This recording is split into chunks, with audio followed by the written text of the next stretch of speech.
Ever wondered why the seeds from your store-bought fruits and veggies never seem to grow? I experienced this too when I waited for 30 days and none of my lemon seeds germinated. After doing hours of research, I finally understood the 10 most common reasons why this happens. Whether you're a seasoned green thumb or just starting your gardening journey, I hope this helps you in some way. Let's dive in, and I promise you, the last one will surprise you. Reason 1. Hybrid varieties. Many fruits and vegetables you buy from the store are hybrids. These are specially bred to enhance certain qualities like size, taste, or resistance to pests.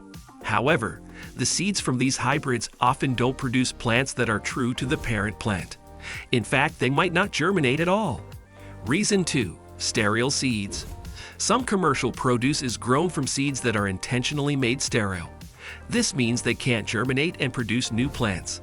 This practice helps protect proprietary plant varieties, ensuring that farmers need to buy new seeds each season.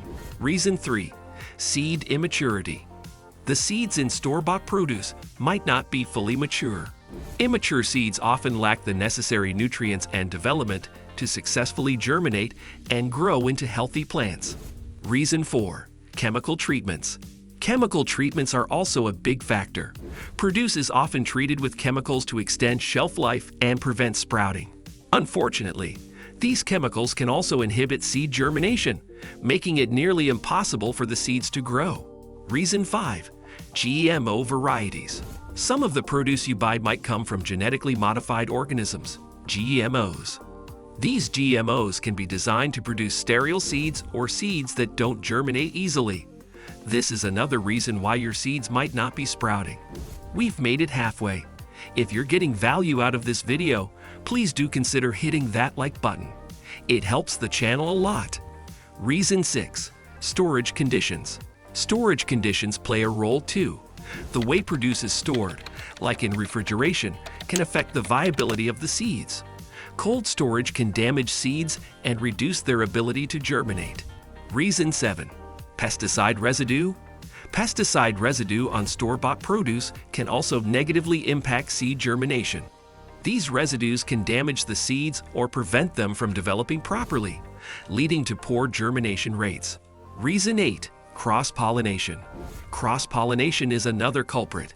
In commercial agriculture, different plant varieties are often grown close to each other, leading to cross-pollination. Seeds from cross-pollinated plants may not produce the desired traits and might have reduced germination rates. Reason 9. Harvest timing. This is also very crucial. Commercial produce is often harvested before it's fully ripe to ensure it reaches consumers in good condition. Unfortunately, seeds from unripe produce are less likely to germinate successfully. This last one surprised me too. Reason 10. Genetic modifications for uniformity. Lastly, many commercial varieties are bred for uniform size, shape, and ripening time rather than seed viability. This can result in seeds that are less likely to germinate. So there you have it. These are the main reasons why seeds from store-bought produce often don't germinate. Understanding these factors can help you make better choices in your gardening journey. If you found this video helpful, give it a thumbs up and don't forget to subscribe for more gardening tips and tricks.